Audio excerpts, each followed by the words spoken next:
তোমরা ছেলে চাইবা না, মান্নাত করবা না, এই কাজ করলে তোমাদের কখনোই সফলতা হবে না।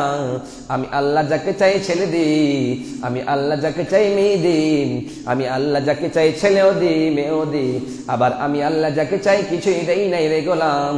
একবার তাকায় দেখো, আমি আল্লাহর ইবাদত করলে সব কিছু তুমি পেয়ে যাবা। আল্লাহর প্রথম অর্ডারটা, প্রথম হুকুমটা হলো ইবাদত, একমাত্র আল্লাহর জন্যই হবে। আর যদি আমরা মাজারে গিয়ে ইবাদত করি, কবর পূজা করি, অন্যজনকে মানি, তাহলে আমাদের মানা হবে না, আমরা শিরিক করলাম, আর শিরিক করলে তার গুনাহ অনেক বড় রয়েছে। ওই জন্য লোকমান হাকিম তার ছেলেকে ডাক দিয়ে বলে,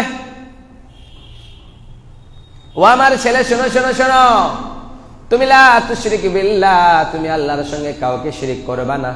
ইন্না শিরকা লাযুলমুন আযীম, নিশ্চয় শিরিকের চাইতে অন্যায় বড় গুনাহ কিছুই হয়ে যেতে পারে না। ওই জন্য বিশ্বনবী সাল্লাল্লাহু আলাইহি ওয়াসাল্লাম বলে, দুনিয়ার ভিতরে সবথেকে বড় পাপ তিনটা পাপ, তিনটা পাপের জন্য সেই লোকেরা জাহান্নামে যাবে। তার মধ্যে প্রথম নাম্বার পাপ হলো যারা শিরিক করবে, তাদের শিরিকের গুনাহ কখনোই মাফ করে দেওয়া হয় না।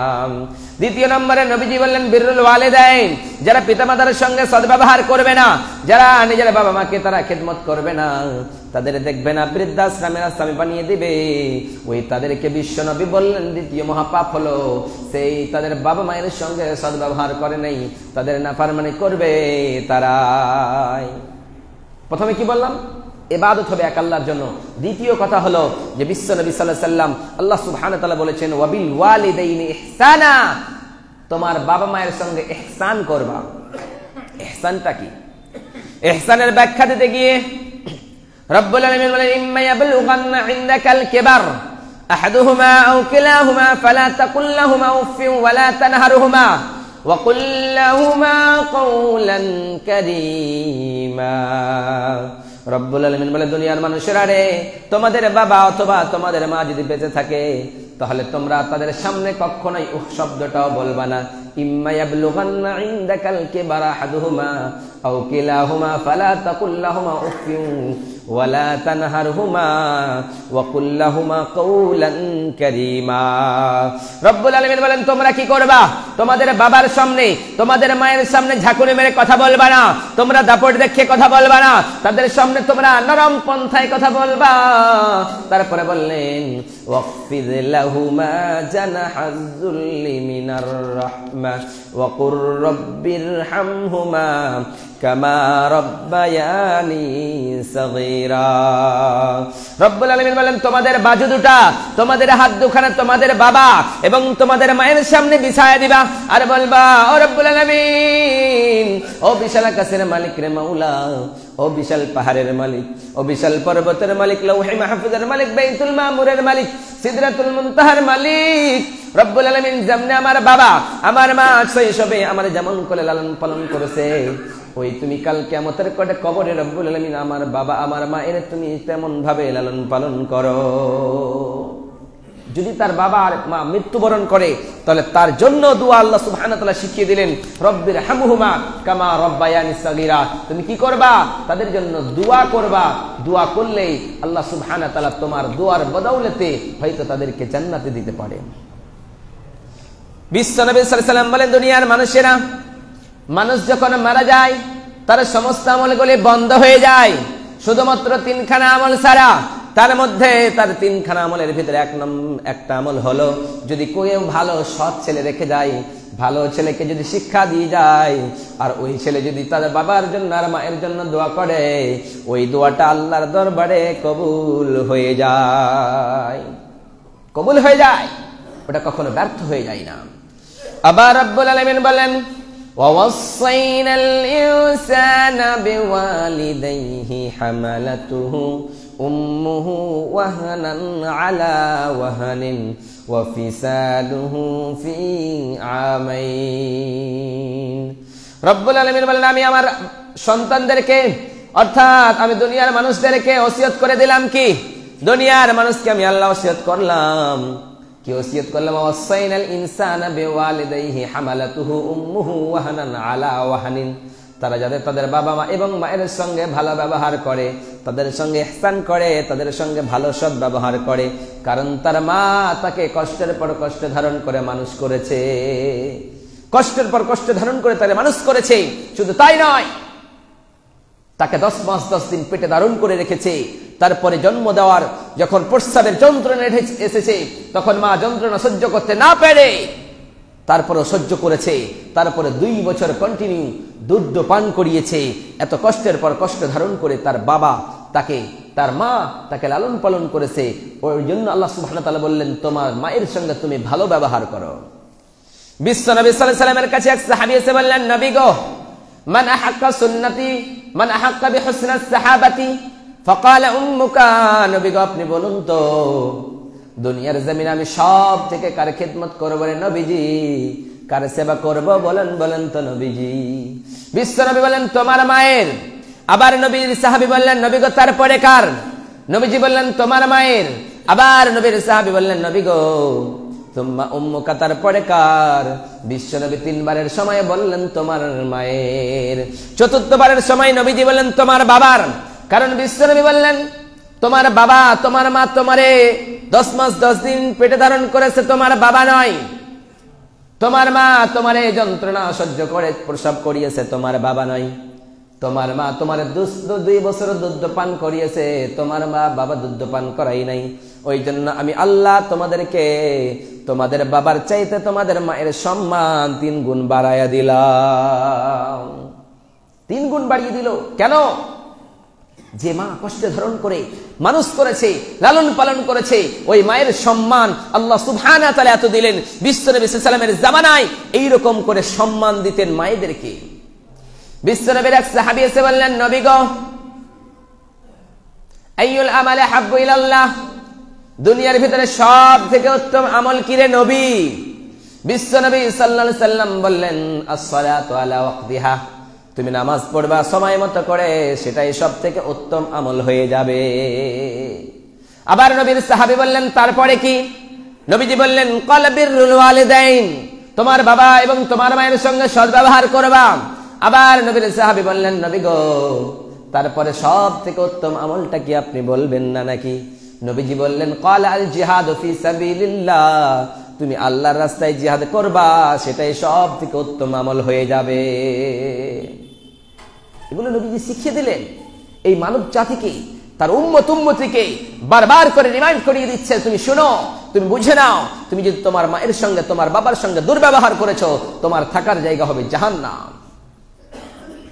ওই জন্য বিশ্ব নবী সাল্লাল্লাহু আলাইহি ওয়াসাল্লামের এক সাহাবী এসে বললেন, নবী গো, আমি জিহাদের ময়দানে যেতে চাই, যুদ্ধ করে শহীদ হতে চাই রে নবীজি। বিশ্ব নবী সাল্লাল্লাহু আলাইহি ওয়াসাল্লাম বললেন, ও লোক, বলো বলো বলো, তোমার কি বাবা এবং তোমার মা 2 জনের ভিতরে কেউ কি বেঁচে আছে নাকি? সেই লোক বললেন, নবী গো, ও গো দয়ার নবী, ও গো মায়ের নবী, আমার বৃদ্ধা মা দুনিয়ার জমিনে বেঁচে আছে। বিশ্ব নবী বললেন, তোমারে যুদ্ধের ময়দানে যাওয়ার কোনো প্রয়োজন নাই, জিহাদের ময়দানে যাওয়া লাগবে না, যাও যাও, তোমার মায়ের পায়ের তলে তোমার জান্নাত রয়েছে, তুমি তোমার মায়ের সেবা করো, খিদমত করো, সেখানেই জান্নাত রয়ে গিয়েছে। ওই জন্য বিশ্ব নবী সাল্লাল্লাহু আলাইহি ওয়াসাল্লাম বলেন, ক্বালাহুমা জান্নাতুকা ওয়া নারুকা, তোমার বাবাই তোমার জন্য জান্নাত এবং তোমার মাই তোমার জন্য জান্নাত। আবার তোমার বাবাই তোমার মাই তোমার জন্য জাহান্নাম হয়ে যাবে। তুমি যে তোমার বাবা যদি তোমার মা যদি তোমার জন্য বরদুয়া করে দেয়, তাহলে তোমার থাকার জায়গা হয়ে যাবে একেবারে জাহান্নাম হয়ে যাবে। এইরকম করে বিশ্ব নবী সাল্লাল্লাহু আলাইহি ওয়াসাল্লামের সাহাবারা এইরকম করে চলেছেন। আবার নবীজি বলছেন, বিশ্ব নবী সাল্লাল্লাহু আলাইহি ওয়াসাল্লাম বলেন, রাগামা আনফু সুম্মা রাগামা আনফু, এইরকম করে 3 বার বললেন, সেই লোকটা ধ্বংস হোক, ধ্বংস হোক, ধ্বংস হোক। বিশ্ব নবীর সাহাবারা বললেন, কিলা মান ইয়া রাসূলুল্লাহ, নবীজি আপনি বলুন তো কার ব্যাপারে আপনি বারবার ধ্বংস হোক, ধ্বংস হোক বলেন? বিশ্ব নবী বলেন, ক্বালা ইনদাল কিবার আহাদুহুমা আও কিলাহুমা ফালাম ইয়াদখুলুল জান্নাহ, দুনিয়ার জমিনে যারা বাবাকে পেল আর মাকে পেল, বৃদ্ধা বাবা আর মাকে পাওয়ার পরে জান্নাত নিয়ে নিতে পারলো না, তাদের জন্য দুর্ভাগ্য, তারা ধ্বংস হোক, ধ্বংস হোক। কারণ কারো যদি বাবা আর মা দুনিয়ার জমিনে বেঁচে থাকে, তারা যদি জান্নাত না নিতে পারে, নবীজি তাদের জন্য বললেন তারা ধ্বংস, ধ্বংস, ধ্বংস। এইরকম করে নবীজি বলেছে। আবার বিশ্ব নবী সাল্লাল্লাহু আলাইহি ওয়াসাল্লাম প্রথম মেম্বারে পা দিলেন, তারপরে পড়লেন আমিন, দ্বিতীয় সিঁড়িতে পা রাখলেন, তারপরে পড়লেন আমিন, তৃতীয় সিঁড়িতে পা রাখলেন, তারপরে পড়লেন আমিন।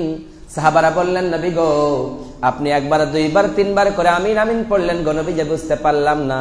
বিশ্ব নবী সাল্লাল্লাহু আলাইহি সাল্লাম বলেন, প্রথম নাম্বার যেই সিঁড়িতে পা রেখেছিলাম, আমিন পড়েছিলাম, তার কারণ হলো দুনিয়ার জমিনে রমজান মাস পেল, ওই রমজান মাস পাওয়ার পরে কেউ যদি রোজা রাখতে পারলো না, তার মতো হতভাগা কেউ হয়ে যেতে পারে না। বিশ্ব নবী বললেন, আমি যখন তৃতীয় নম্বরের সিঁড়িতে পা রেখেছিলাম, দ্বিতীয় নম্বরের সিঁড়িতে পা রাখার পরে আমি আমিন পড়লাম, তার কারণ হলো কেউ তার বাবা আর মাকে পেল, তাদের খিদমত করে জান্নাত নিয়ে নিতে পারলো না, তাদের জন্য আমি পড়লাম আমিন, এইরকম করলাম। নবীজি কেন বলেছিলেন? কারণ দুনিয়ার মানুষকে ওসিয়ত করতেছিলেন যে তোমরা শুনে রাখো, এইরকম করে ইব্রাহিম আলাইহিস সালাতু ওয়াস সালাম যখন তার ছেলে ইসমাঈল আলাইহিস সালাতু ওয়াস সালাম বড় হয়ে বিয়ে হলো, অন্য এক জায়গায় বাসস্থান করলো, তখন ইব্রাহিম আলাইহিস সালাতু ওয়াস সালাম দেখতে গিয়েছে। দেখতে যখন গিয়েছে, প্রথম ইসমাঈল আলাইহিস সালাতু ওয়াস সালামের স্ত্রী বাড়িতে আছে, ইসমাঈল নবী বাড়িতে নেই। এবার সালাম দিল, সালামের উত্তর ভালো আসলো না। সেই সময় ইব্রাহিম আলাইহিস সালাতু ওয়াস সালাম বললেন, চৌকাটটা চেঞ্জ করে দিবা, আমার ওই তোমার স্বামী আসলে তাকে চৌকাট চেঞ্জ করতে বলবা। যখন এসেছে তাকে বলেছে চৌকাট চেঞ্জ করতে বলেছে, একজন বৃদ্ধা মানুষ এসেছিল। সেই ইব্রাহিম আলাইহিস সালাম, ইসমাঈল বলছে ওটা আমার আব্বা, তোমাকে চেঞ্জ করতে বলেছে, তার মানে তোমাকে তালাক প্রাপ্ত করতে বলেছে। আবার সেই সময় ইসমাঈল আলাইহিস সালামের বাড়িতে আবার কিছুদিন পরে ইব্রাহিম আলাইহিস সালাম গেলেন, সুন্দর করে সালাম দিলেন আর বললেন, সালামের উত্তর আসলো। তারপরে বললেন, কেমন আছো বলো, সেই জায়গা থেকে ভালো উত্তর আসলো। সেই সময় ইব্রাহিম আলাইহিস সালাম বললেন, তোমার স্বামী যখন আসবে বলবা এই চৌকাট যাতে করে এইরকম করে রাখতে বলবা। যখন ইসমাঈল আলাইহিস সালাম বাড়ি এসেছে, তার স্ত্রী ইসমাঈলকে বলতেছে, হায় রে, ও আমার স্বামী একজন বৃদ্ধা মানুষ এসেছিল আর বলেছিল এই চৌকাটটা বহাল রাখতে। অর্থাৎ ইসমাঈল নবী বললেন, ও আমার অর্ধাঙ্গিনী, তোমাকে ওই যেই লোকটা এসেছিল সেটা হলো আমার বাবা, তোমাকে এইরকম আমার পরিবারে থাকতে বলেছে। কেন? ইব্রাহিম আলাইহিস সালামের একজন ওই মহিলার কাছে গেল, তার বৌমার কাছে গেল, বাড়িতে যাওয়ার পরে ভালো ব্যবহার হলো না। সেই সময় ইব্রাহিম আলাইহিস সালাম বললেন, চৌকাট চেঞ্জ করতে বলল। যদি আমরা বাবা মায়ের খিদমত না করি, সেবা যত্ন না করি, তাহলে আমরা কি জান্নাতে যাব? কখনোই জান্নাত নয়। বিশ্ব নবী সাল্লাল্লাহু আলাইহি ওয়াসাল্লামের এক সাহাবীর নাম হলো আলকামা। ওই আলকামা যখন মৃত্যুবরণ করতে যাবে, ইন দ্য মেইন টাইম যেন মালাকুল মউতের ফেরেশতা এসেছে, কিন্তু তার জান কবজ করতে পারে না, অর্থাৎ তার জান কবজ হয় না, এইরকম কষ্ট পেতেছে। জিহ্বা দিয়ে কালেমা বের হয় না। যখন কালেমা বের হয় না, এলাকার লোকেরা বলে, হায় রে আলকামার কেন এরকম করে জিহ্বা দিয়ে কালেমা বের হয় না? বারবার পড়ে কিন্তু তারপরও বের হয় না। শেষ প্রান্তরে এবার দেখা গেল, হায় রে, বিশ্ব নবীর কাছে খবর এলো, নবী গো, আপনার সাহাবী আলকামার যেন জবান দিয়ে কালেমা বের হয় না। বিশ্ব নবী তার বাড়িতে গেলেন। বাড়িতে যাওয়ানোর পরে বললেন, তার কি বৃদ্ধা মা বেঁচে আছে? সেই সময় তার বৃদ্ধা মা বাইরে আসলো আর বলল, বুড়িমা বলো বলো বলো, তোমার আলকামা কেমন ছিল? তার ব্যবহারের চরিত্রের ব্যাপারে তুমি কি বলতে পারবা? সেই সময় আলকামার মা বললেন, নবী গো, ও গো দয়ার নবী, আমার আলকামা নামাজ পড়তো, আমার আলকামা সব কাজ করতো রে নবীজি, কিন্তু তার বউয়ের কথা শুনে আমারে বৃদ্ধাশ্রমের আসামি বানাতো। অর্থাৎ আমারে কখনোই ভাত দিত না, আমার সঙ্গে কখনোই ভালো ব্যবহার করতো না রে নবী। এই জন্যই মনে হয়, এই জন্যই তার এরকম অবস্থা হতেছে। নবীজি বলতেছেন, আপনি মাফ করে দেন বুড়িমা। কিন্তু বলছে, আমি মাফ করবো না, আমার ছেলেকে আমাকে অনেক কষ্ট দিয়েছে, অনেক দুঃখ দিয়েছে, মাফ করবা না? বিশ্ব নবী বলেন, সাহাবায়ে কেরামেরা লকড়ি জমা করো। লকড়ি জমা করানোর পরে আলকামারে ওই লকড়ির ভিতরে রাখো, তারপরে আগুন জ্বালায়া তারে শেষ করে দেব। সেই সময় লকড়ি জমা করা হলো। এই সময় যখন আলকামাকে লকড়ির উপরে রাখা হলো, তখন তার মাকে লাস্টে শেষবারের বলে, ও আলকামার মা, বলো বলো বলো, এখন কি তোমার ছেলেটারে তুমি আগুনে জ্বালাতে দেখতে চাও না তুমি মাফ করতে চাও? আলকামার মা বললেন, নবী গো, ও গো দয়ার নবী, আমার ছেলেরা আমি মাফ করে দিলাম, আপনি আগুনে জ্বালাবেন না। যেমনি মাফ করলো, আল্লাহ সুবহানাহু ওয়া তাআলা ওই আলকামার জীবনটা, অর্থাৎ জিহ্বা দিয়ে কালেমা চলে আসলো, লা ইলাহা ইল্লাল্লাহ পড়লো। বিশ্ব নবী সাল্লাল্লাহু আলাইহি ওয়াসাল্লাম বলেছেন, লাস্ট ভালো যার, শেষ ভালো যার, সব ভালো তার। যদি শেষ প্রান্তরে, শেষ লাস্ট মরার সময় কেউ যদি লা ইলাহা ইল্লাল্লাহ পড়তে পারে, তাহলে সেই লোকটা যাবে জান্নাতে। তাহলে মায়ের যদি মা যতই খারাপ হোক না কেন, বাবা যতই খারাপ হোক না হোক কেন, তবু বাবা তবু মা। আসমা বিনতে আবি বকর রাদিয়াল্লাহু তাআলা আনহা বিশ্বনবী সাল্লাল্লাহু আলাইহি সাল্লামের কাছে এসে বলছেন, নবী গো, ওগো দয়ার নবী, ওগো মায়ের নবী, আমার মা মুশরিকা, আমার মা ইসলাম কবুল করে নাই রে নবীজি। আমার মা ইসলাম মানে না, কোরআন মানে না, দিন মানে না, কিছুই মানে না। আপনি বলুন তো গো নবীজি, আমার মায়ের সঙ্গে আমি কোন ব্যবহার করব, কি ব্যবহার করব? বিশ্বনবী সাল্লাল্লাহু আলাইহি সাল্লাম বলেন, তোমার মা মুশরিকা হতে পারে, তোমার মা কাফের হতে পারে, তোমার মা বেদিন হতে পারে, নাস্তিক হতে পারে, কিন্তু তোমার মা তোমার মা তো কারো মা নয়। অর্থাৎ তার সঙ্গে তুমি ভালো ব্যবহার করবা, তার সঙ্গে কখনোই তুমি খারাপ ব্যবহার করবা না। মায়ের দোয়া আগেই কবুল হয়ে যায়। মা যেটাই দোয়া করবে সেটা আল্লাহর দরবারে সর্বপ্রথম কবুল হয়ে যাবে। আল্লাহ সুবহানাহু ওয়া তাআলা, নবী সাল্লাল্লাহু আলাইহি ওয়াসাল্লাম বলেছেন, আবু হুরায়রা রাদিয়াল্লাহু তাআলা আনহু একদিন দোয়া করতেছে, এইরকম করে বিশ্বনবী সাল্লাল্লাহু আলাইহি ওয়াসাল্লামের কাছে এসেছে। আর এই জায়গায় যেন বিশ্বনবী সাল্লাল্লাহু আলাইহি ওয়াসাল্লামের কাছে যখন আবু হুরায়রা আছে, তখন আবু হুরায়রার মা যেন কি করলো? দোয়া করলো। কি দোয়া করলো? বিশ্বনবী সাল্লাল্লাহু আলাইহি ওয়াসাল্লাম বললেন, ও দয়ার নবী, ও মায়ের নবী, বিশ্বনবী সাল্লাল্লাহু আলাইহি ওয়াসাল্লাম বললেন, ও আবু হুরায়রার মাকে যেন আল্লাহ হেদায়েত দিয়ে দেয়। বিশ্বনবী সাল্লাল্লাহু আলাইহি ওয়াসাল্লামের কাছ থেকে আবু হুরায়রা যাননি, তার মায়ের কাছে গেল, সঙ্গে সঙ্গে যেন তার মা হেদায়েত পেয়ে নিয়েছে, অর্থাৎ ইসলাম কবুল করে নিয়েছে। বারবার প্রতিদিন যখন আবু হুরায়রা বাড়ি থেকে বের হয়, বাড়িতে যায়, তখন বারবার বলে, হায় রে বেটা, তাকে জ্বালাতন করে, তারে মারে। কিন্তু সেই দিন যখন গিয়েছে, বিশ্বনবী সাল্লাল্লাহু আলাইহি ওয়াসাল্লাম বলেছেন, যাও যাও আবু হুরায়রা, আজকে তুমি যাবা, তোমার মা তোমার সৎ ব্যবহার করবে, অর্থাৎ তোমাকে ভালো ব্যবহার করবে, তোমার আর ধাক্কা মেরে বের করে দেবে না। সেই সময় আবু হুরায়রা বাড়ি গেলেন। বাড়ি পৌঁছতে দেখলেন, হায় রে, বিশ্বনবী সাল্লাল্লাহু আলাইহি ওয়াসাল্লামের কাছ থেকে যখন আবু হুরায়রা ওই তার মায়ের কাছে গেল, সঙ্গে সঙ্গে যেতেই না যেতেই তার মা দরজার কাছে বসে আছে আর বলতেছে, বেটা আয় আয় আয়, আমি কালিমা পড়ে মুসলমান হয়ে যাব। মা যেটা দোয়া করবে, বাবা যেটা দোয়া করবে, যদি ভালো দোয়া করে তাহলে সেই লোকটা জান্নাতে যাবে, আর যদি বদ দোয়া করে তাহলে সেই লোকটা খারাপ দোয়া জাহান্নামে যাবে। আল্লাহ সুবহানাহু ওয়া তাআলা বলেছেন, রিজার রাব্বু ফি রিজাল ওয়ালিদি, সাখাতুর রাব্বু ফি সাখাতিল ওয়ালিদি। বাবা মা যদি রাজি থাকে তাহলে আল্লাহ রাজি হয়ে যায়, আর বাবা মা যদি রাজি না থাকে তাহলে আল্লাহ নারাজ হয়ে যায়, আর আল্লাহ নারাজ হয়ে গেলে তার ঠিকানা হলো জাহান্নাম, আর আল্লাহ যদি রাজি থাকে তার ঠিকানা হলো জান্নাত। আল্লাহ সুবহানাহু ওয়া তাআলার কাছে দোয়া করি, সময় সংক্ষিপ্ত, আল্লাহ সুবহানাহু ওয়া তাআলার কাছে দোয়া করি, আল্লাহ যেন আমাদেরকে পিতামাতার সেবা করার তৌফিক দান করেন। সকলে পড়ুন আল্লাহুম্মা আমিন।